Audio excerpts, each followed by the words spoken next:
今までのお話から伺うに、やはり日本文学、特に小説というものへの関心を当初はそれほど持ってられなかったのではないかと思うのですが、それがここに来て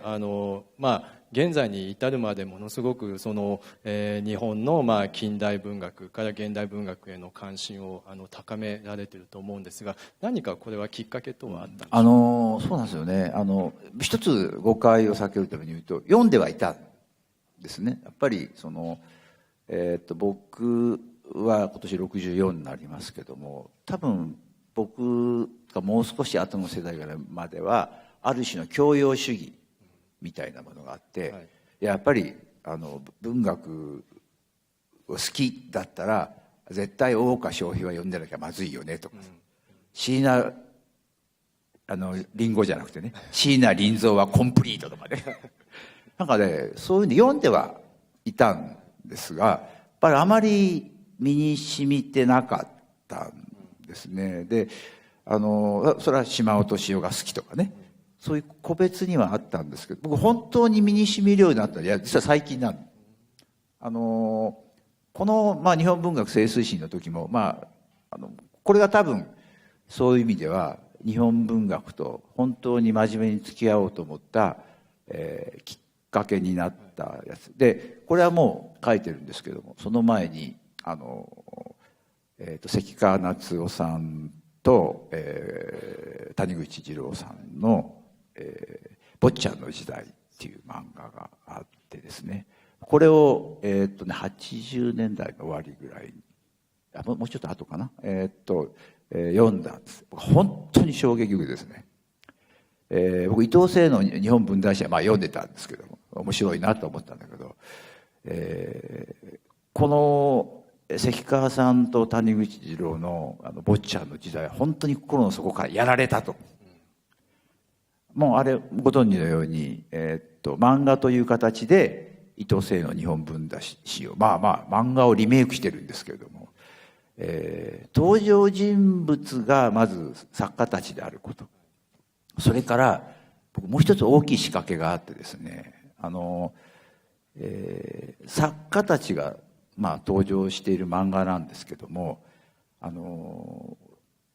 当然彼らは、当時ですね、自分の小説の中に、自分の経験を、描き込んでるんです。でそれは私小説って語りなくてフィクションにしたりしてるんです。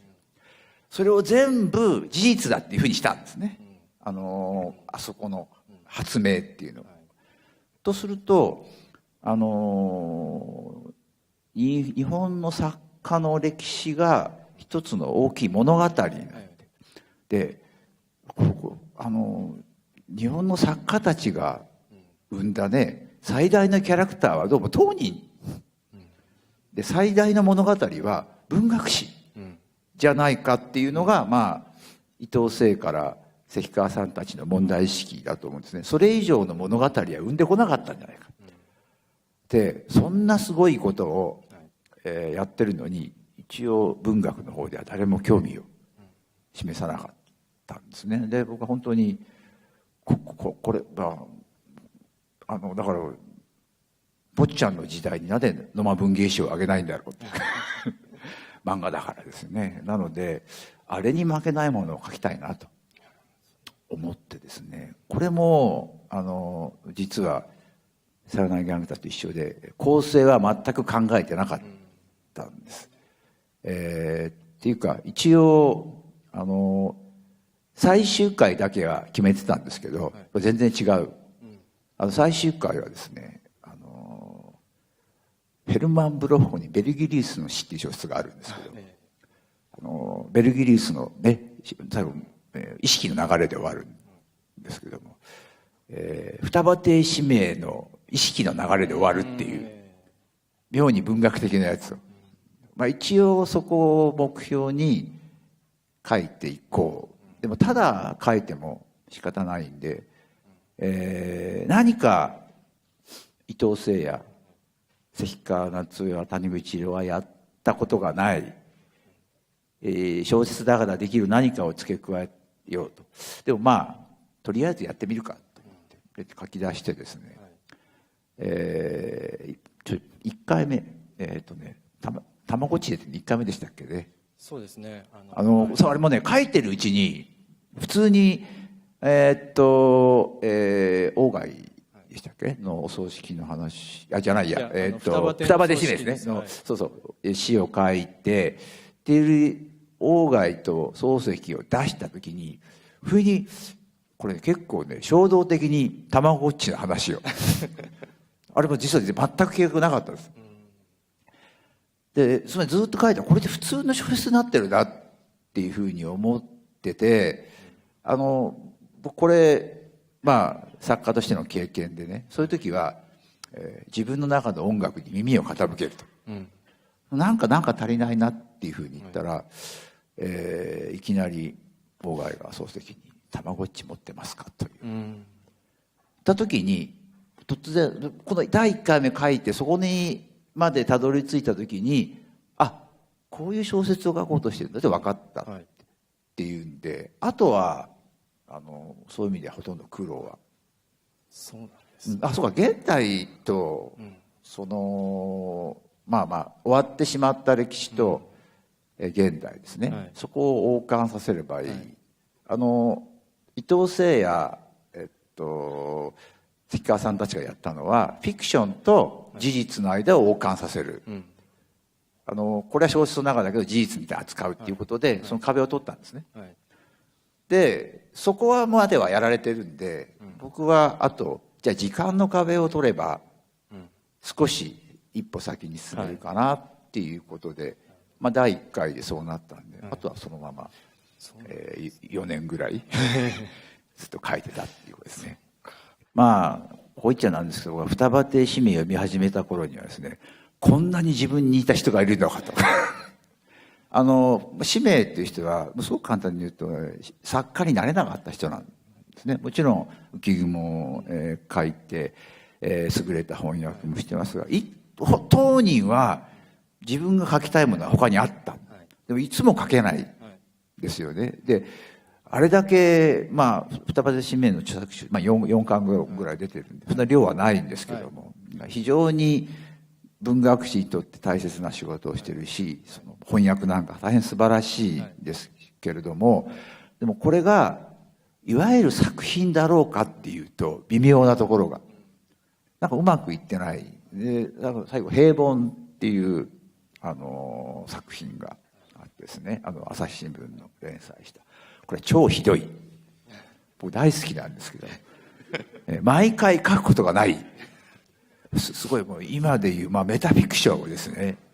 でもね筒井康隆よりひどいですよ投げやりな感じはもはややる気なしで、それは彼自身の倒壊もあるんでしょうがつまり鴎外や漱石藤村つまりビッグネームたちっていうのは自分の中に豊かな表現すべき何者があるけど俺にはないと。ああいう人たちはプラスアルファですよね。剰余の何か過剰の何かがあって、無意識の何かがあってそこに、大きな、芳醇な世界を作り上げていくけども俺はないよと、そういうものは何もないんだと。でもそのことをよく分かってなおかつ書いている。これは僕はその使命っていうのはマイナー作家の代表みたいな、気持ちも含めてね。で、その貧しさを知っているけども書かずにはいられないっていうのを、本当に、僕は他人事じゃないと思えたんですね。で使命自身も自分のことを偽物じゃないかっていうふうにずっといやいやあれが本物なんだよって言ってあげたいんですが、でもそれを認めることはまた使命の使命らしさを否定することになるんで、彼は悩んで死ぬしかなかったわけなんですけど、そういう意味では僕は、その日本文学セレスに出ている全てのね作家の中でやっぱり使命にどうしても強い共感を持つ。つまり卓木のような無意識の天才と違ってね、ああいうこともできない、鴎外のような、豊かな世界を作ることもできない。ガリガリに痩せた裸の世界、認識だけはボロッと出てくるような、それはそっちの方がでも僕はどうなんでしょうね。何かを書こう、表現しようとする人たちにとって一番近いのは使命のような人じゃないかと思うんですね。だから彼をその主人公にできたことはとても良かったと思って、これもいい出会いだったというふうに思いますね。